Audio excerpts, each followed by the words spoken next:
Hello everyone, welcome to my YouTube channel, Gingham and Yarn.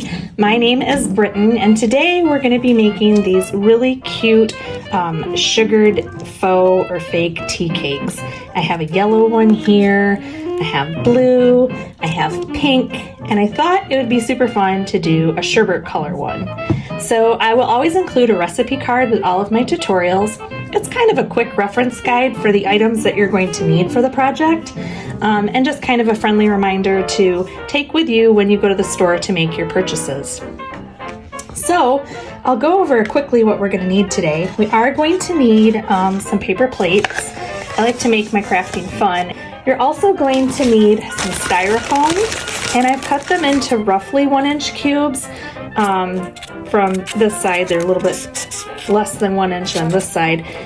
Just some sort of a square cube, and that's going to be the base for our tea cake. You're also going to need, for your base, you're going to need some of the foam air dried clay. And today the brand I'm using is TCT Crafts.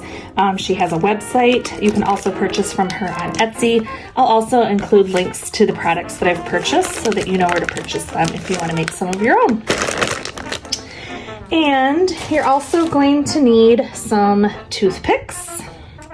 You're going to need some Mod Podge. It can be any kind of Mod Podge. We're really just looking for the sugar sprinkles to connect and attach.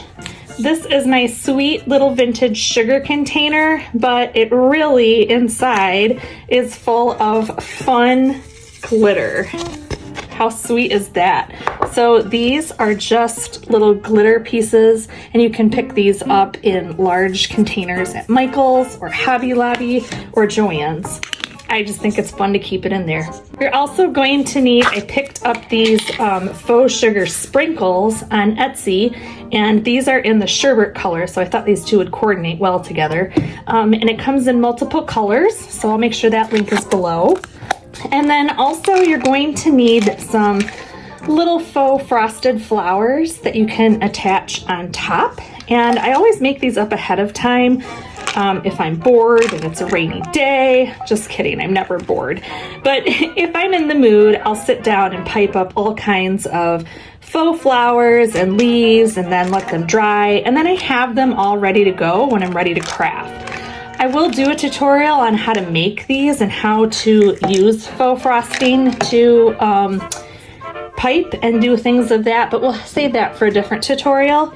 But you do use lightweight spackle for that. Now, to attach your faux frosting decor to your little tea cake, I'm using 3-in-1 glue. I did get it at Hobby Lobby. You're also going to need a paintbrush, and then some kind of random piece of styrofoam that you can stick your toothpick in while you're waiting for your cake to dry.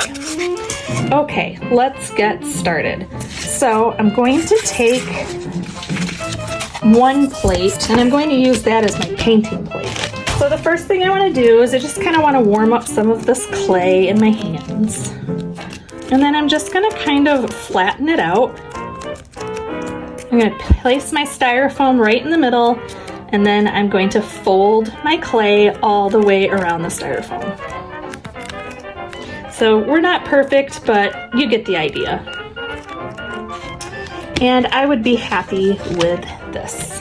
So then what I would do is I would put my toothpick on there, and I would attach this to my styrofoam, and then I would let this dry for probably 3 days. Okay? Once your cube is all dry, it will be nice and smooth. So the next part that we need to do is we need to paint it. I'm just using the apple barrel. This is a matte. I just loved the color and the name, Orange Sherbet.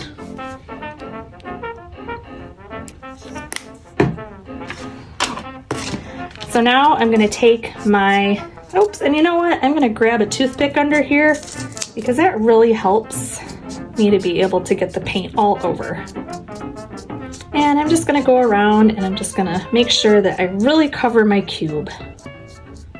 Doesn't have to be a perfect paint job because again, we're going to cover it with glitter. So I'm going to set this aside over here to dry on my little styrofoam here.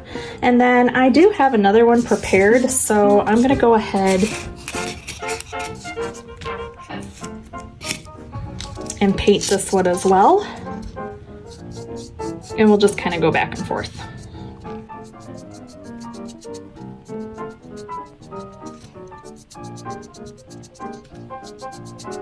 Okay, just a quick paint job on here, allowing me to have a little bit of time on this other one to dry.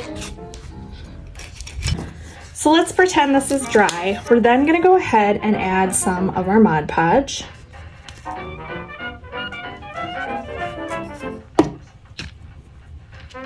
And we're going to go all over the cube. You really want to make sure that you're applying your Mod Podge pretty liberally on here because we really want to make sure that we get a lot of those crystals to stick.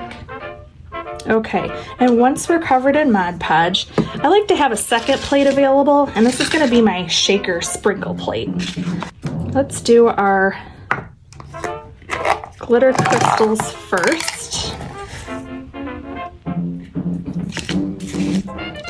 And just do them right over the little container and keep them all in there.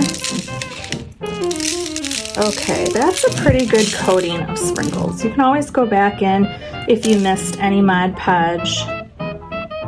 And now I'm going to go ahead and sprinkle my faux sugar on here, just like this.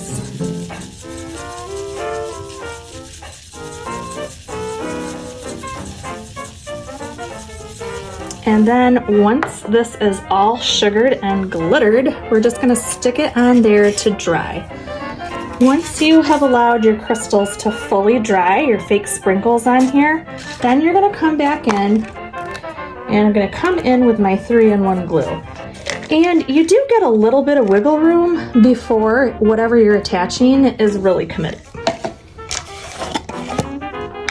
So I just put my little faux frosting dollop on there, and I'm going to pick a pretty leaf, not wreath, leaf.